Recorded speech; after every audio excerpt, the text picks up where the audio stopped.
넌 이렇게 시간이 안 가는지 정말 버스 안에서 고인 이불 속에서 고인은 언제나 너에게 고인. Halo semuanya, gimana kabarnya kali ini? Saya harap semuanya baik-baik saja ya. Nah, di kesempatan kali ini kita akan membahas tentang bedah salah satu brand minuman terkenal di dunia. Dan mungkin kalau saya menyebutkan nama brandnya, kalian pasti sudah tahu. Nah, sebelum kita membahas lebih lanjut pembahasan kali ini, izinkan saya memperkenalkan diri terlebih dahulu. Perkenalkan, nama saya Niputu Claudia Safira dengan NIM 230202034 dari kelas Bisnis Digital H dan mata kuliah Marketing Management. Nah, seperti yang sudah saya bahas di awal tadi, di kesempatan kali ini kita akan membahas salah satu brand minuman yang terkenal, yaitu Coca-Cola. Nah, kemungkinan besar kalian sudah pasti tahu kan brand minuman ini. Dan di kesempatan kali ini kita akan membahas segmentasi pasar yang dilakukan oleh Coca-Cola agar perusahaannya bisa sukses sekarang. Nah, sebelum kita masuk ke pembahasan lebih serius, mari kita sedikit tidaknya mengetahui cerita singkat dari brand Coca-Cola ini. Nah, Coca-Cola itu adalah minuman ringan berkarbonasi yang dijual di toko, restoran, dan mesin penjualan ataupun mesin minuman. Nah, Coca-Cola ini itu sudah dijual lebih dari 200 negara di dunia. Dan minuman Coca-Cola ini itu ditemukan oleh John Stitt pada tahun 1886 dan dibeli pada tahun 1889 oleh Asa Grid-Candler, yaitu pendiri perusahaan The Coca-Cola Company pada tahun 1892. Nah, perusahaan ini itu terletak di Atlanta, Georgia, Amerika Serikat.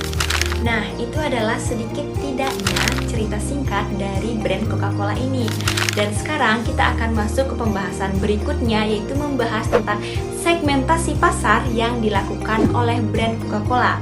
Di sini kita akan membahas 4 segmentasi pemasaran yang dilakukan oleh Coca-Cola. Yang pertama itu adalah segmentasi pemasaran demografi, yang kedua itu adalah segmentasi pemasaran geografi, yang ketiga adalah segmentasi pemasaran perilaku, yang terakhir adalah segmentasi pemasaran psikografi. Jadi kita akan membahas satu persatu dari yang pertama. Pertama, itu kita akan membahas segmentasi pemasaran demografi. Nah, apa sih itu strategi pemasaran demografi yang dilakukan oleh brand Coca-Cola? Nah, Coca-Cola ini mensegmentasikan pasarnya dari usia, jenis kelamin, pendapatan, dan pekerjaan.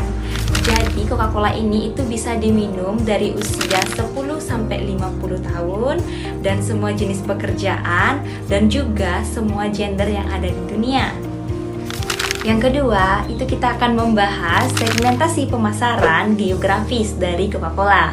Nah, target audience dari Coca-Cola ini itu berlokasi di seluruh negara ataupun seluruh dunia, maupun itu kota ataupun wilayah. Nah, Coca-Cola ini itu akan menyesuaikan budaya yang ada di masing-masing negara tersebut. Jadi nggak heran kan teman-teman kalau misalkan Coca-Cola itu tersebar lebih dari 200 negara yang berbeda-beda yang ada di dunia. Nah, yang ketiga itu adalah segmentasi pemasaran perilaku. Nah, target pemasaran Coca-Cola ini itu tentu saja untuk dinikmati oleh orang-orang. Dan tentu saja ada beberapa alasan kenapa orang-orang itu menikmati Coca-Cola. Yang pertama itu sudah pasti rasanya yang sangat enak dan juga menyegarkan. Dan Coca-Cola ini itu dapat dinikmati dengan orang-orang di sekitar kita, maupun itu teman, keluarga, ataupun saudara sekalipun. Dan juga kegiatan kita sehari-hari, kita juga bisa menikmati Coca-Cola ini. Nah, yang keempat ataupun yang terakhir, itu kita akan membahas segmentasi pemasaran psikografi. Nah, target audience dari psikografi ini itu adalah sosial ekonomi, baik itu dari kelas pekerja maupun kelas menengah ke atas. Dan biasanya ini cenderung masuk ke dalam kategori aspire, explore, dan sekunder. Nah, teman-teman, jadi kan udah tahu kan apa itu segmentasi pasar yang dilakukan oleh Coca-Cola. Dan di sini juga ada 4 dan kita sudah bahas satu persatu, dan saya harap kalian mengerti atas pembahasan yang tadi. Dan selanjutnya kita akan membahas target pemasaran yang dilakukan oleh Coca-Cola. Nah, sekarang kita akan membahas target pemasaran yang dilakukan oleh Coca-Cola. Nah, apa saja sih target pemasaran yang dilakukan oleh Coca-Cola? Mari kita bahas satu persatu. Nah, yang pertama itu seperti yang kita ketahui teman-teman semuanya, Coca-Cola itu adalah brand merek besar di dunia. Bahkan hampir seluruh dunia pun tahu itu Coca-Cola. Jadi target pasarnya itu adalah seorang laki-laki, perempuan, dan hampir seluruh spektrum sosial ekonomi yang ada, baik itu dari kelas menengah ke bawah sampai kelas menengah ke atas. Target pasar yang luas dari Coca-Cola ini itu berbagai ukuran dan gaya yang sangat cocok digunakan untuk perayaan, kumpul keluarga, ataupun kumpul bersama teman-teman kita. Dan juga usia yang disasar oleh Coca-Cola ini itu adalah sekitar 10-25 tahun, itu tergolong muda, dan selanjutnya dari umur 25 tahun sampai 50 tahun itu sudah tergolong tua. Jadi itu adalah target pasar yang digunakan oleh Coca-Cola untuk menargetkan pasarnya. Nah, sekarang kita akan membahas positioning yang dilakukan oleh brand Coca-Cola. Nah, sebelumnya apa sih itu positioning? Nah, brand positioning itulah tindakan atau perencanaan produk yang dilakukan oleh perusahaan agar produknya dapat diingat oleh konsumen ataupun berkesan bagi konsumen. Nah, apa saja sih positioning yang dilakukan oleh brand Coca-Cola agar produknya dapat diingat? Mari kita bahas satu persatu. Brand positioning yang dilakukan oleh Coca-Cola itu mereka memiliki strategi yang bernama multi-segmen, di mana mereka telah mempromosikan dirinya sebagai minuman yang ideal untuk menghilangkan dahaga dan menyegarkan tubuh. Hal ini itu biasanya ditunjukkan melalui video iklan orang-orang yang sedang minum dan merasakan kesegaran yang instan, baik itu bersama keluarga ataupun bersama teman-temannya. Dan juga minuman Coca-Cola itu sudah ada sejak lama. Jadi Coca-Cola itu bisa dikatakan sangat mudah untuk mempromosikan produknya, karena sebagian orang sudah pasti tahu apa itu minuman Coca-Cola. Apalagi Coca-Cola itu sudah tersebar di 200 negara dan ada di perkotaan, di wilayah ataupun pedesaan. Jadi sangat mudah untuk menemukan minuman ini. Jadi itu yang akan menjadikan kesan untuk para konsumen karena mudah ditemukan. Nah, ini adalah brand positioning yang dilakukan oleh Coca-Cola. Nah, selanjutnya itu kita akan membahas pemanfaatan sosial media yang dilakukan oleh Coca-Cola. Nah, kira-kira apa saja sih pemanfaatan sosial media yang dilakukan oleh Coca-Cola agar perusahaannya bisa sesukses sekarang? Nah, jadi kita akan membahas satu persatu pemanfaatan sosial media yang dilakukan oleh Coca-Cola. Yang pertama itu ada kampanye kesadaran sosial. Nah, apa sih itu kampanye kesadaran sosial yang dilakukan oleh Coca-Cola? Coca-Cola itu dapat menggunakan media sosial untuk menyebarkan pesan-pesan kesadaran sosial seperti kampanye pengurangan sampah plastik, kampanye kesehatan, dan kampanye lingkungan hidup. Jadi itu yang dilakukan oleh Coca-Cola dalam kampanye kesadaran sosial.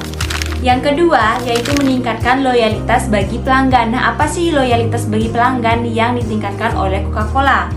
Nah, Coca-Cola dapat menggunakan platform media sosial untuk berinteraksi langsung dengan pelanggan. Ini bisa berupa menjawab pertanyaan, mengadakan kuis, dan mengadakan survei untuk mendapatkan masukan langsung dari pelanggan tentang produk dan kampanye yang mereka lakukan. Jadi itu adalah loyalitas pelanggan yang dilakukan oleh Coca-Cola. Yang ketiga yaitu melakukan promosi produk. Nah, Coca-Cola itu mempromosikan produknya di sosial media. Nah, mereka itu mempromosikan produk terbaru Coca-Cola seperti variasi minuman baru atau kampanye iklan khusus.